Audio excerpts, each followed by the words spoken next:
I promise this video will be helpful and educational. It will not just be me shitting on Democrats the entire time. There'll be a little bit of that, but because I'm a permaculture person and therefore focused on how the problem can be the solution, I want to use the ways that the Democrats are fucking things up really badly right now to help us understand the reality of where we are, where we need to go, how we need to course correct to get to where we need to go. And part of this is me addressing my greatest fear of what may happen for us in the United States in the near future. I want to talk about it so that I don't become jaded and cynical, but also so that we can help prevent that fear from becoming reality. My greatest fear is not that we won't be able to defeat the fascists, because I think that we definitely will. We definitely will. The regime is really bad at doing a fascism. Every action that they take prompts more and more and more people to join the resistance movement. They're really good at unforced errors. They're really good at invoking a backlash against them. And I have every confidence that we will be able to defeat them. My fear is what happens after that.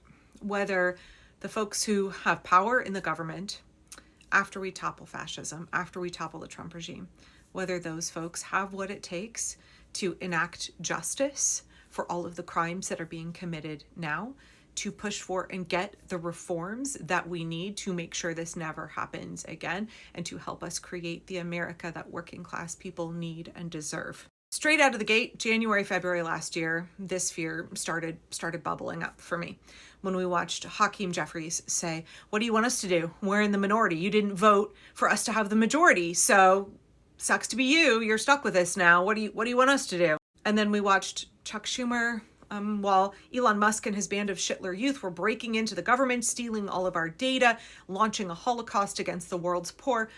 We watched Chuck Schumer say that he was sending strongly worded letters and then chanting, "We will win," in a way that was just like so, oh God, y'all, it was the worst.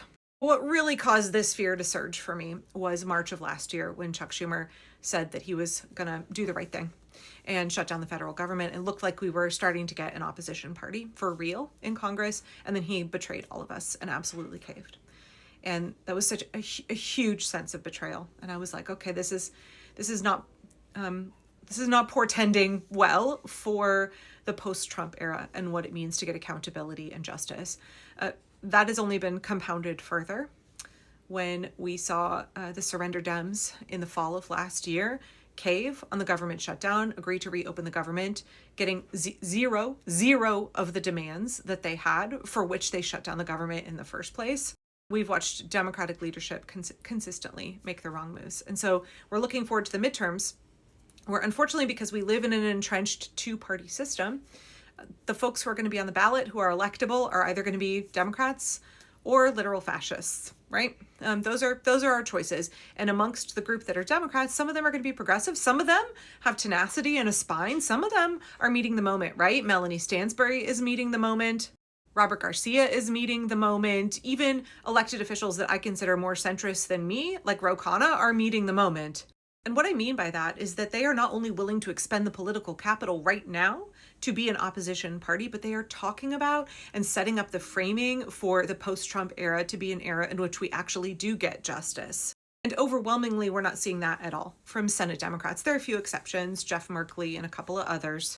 Democratic leadership is functionally not opposing fascism at all.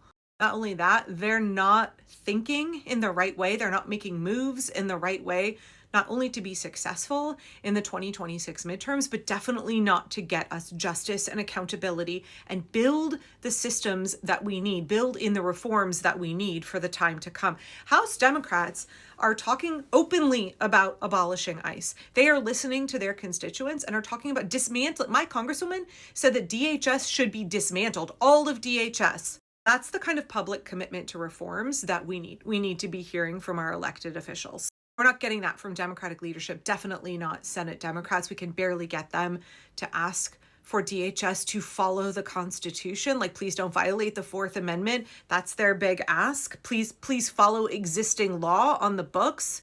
Please wear body cameras and please don't cover your face. Wait, well, maybe you can. Maybe you can obscure your identity. I don't know. Maybe we should just take away all of the things that we're offering and completely fold again. Like that's what it feels like right now when I'm looking at the way that Chuck Schumer and Senate Democrats are moving. They have earned their moniker surrender Dems.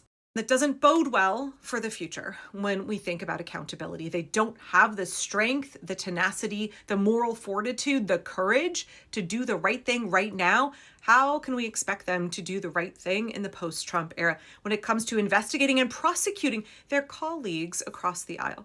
Right? A lot of Republicans are committing a lot of crimes. They are collaborators with fascism. And I'm really concerned. I'm really concerned about establishment Democrats being willing to investigate and prosecute their own fellow members of Congress. Remember, every Democrat in the Senate voted to confirm Marco Rubio out of professional courtesy, out of deference for his position as a former senator. I know I said it'd be educational and not bitch too much about Democrats, but all of that context is really important.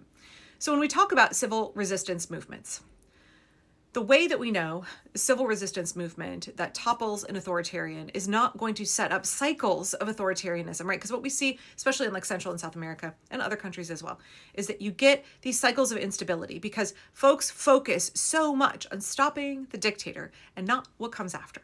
Not about building out the future that creates stability for the government, justice for the people, a better quality of life for the people. And for me, obviously, like no kings, great. No, we should not have any kings in the United States. We should stop the fascists. But we need far more than that. We need what we call building alternatives. And we need leaders who are willing to speak openly about what the future should look like and to start to lay the groundwork for that future of justice and accountability and reforms right now. In civil resistance, we have symbolic actions. Those are things like wearing an immigrants welcome here button, or a letter writing campaign to your electeds, or doing a honk and wave protest. There are big acts of non-cooperation, rent strikes, labor strikes, massive boycotts. Oh, also tax strikes. That's not my wheelhouse, but a lot of people are talking about what that would look like. At the same time that we are engaged in these smaller symbolic actions, big acts of non-cooperation, we have to be working on building alternatives. And that is envisioning what we would like in the future and starting to craft systems that meet the needs that our current government is not meeting. That sets the expectation for what the people deserve in the future, while at the same time trying to fill some of those needs as best as we can right now. From the International Center for Nonviolent Conflict, building alternatives in civil resistance involves organized civilians creating parallel independent institutions that replace unjust or oppressive systems. They provide practical, community-driven solutions.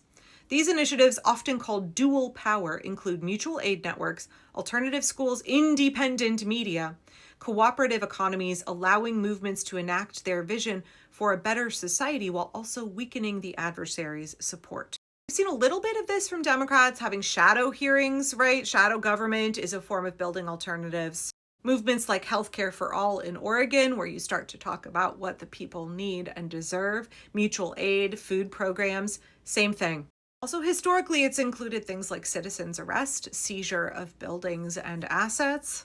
That's a whole other layer. So when we're looking at the midterms, and we're thinking, okay, how do we elect representatives who are working on building alternatives, who are seeing the parallel power structure and are planning for it, building it out right now? They don't have power right now. The fascist Republicans do.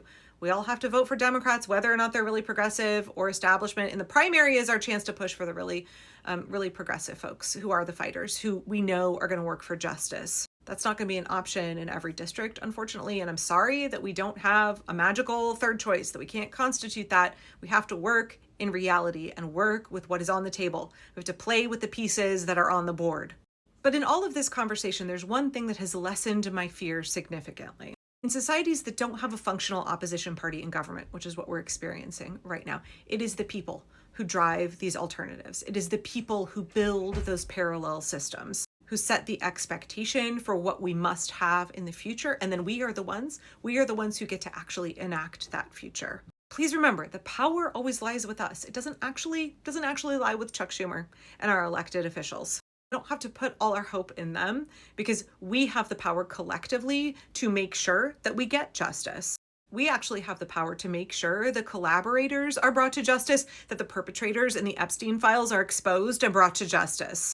We have the power to end Citizens United. We have the power to tax the rich. We have the power to get all of these reforms. It requires us coming together collectively and wielding that power. So what does it look like for us to build the alternatives?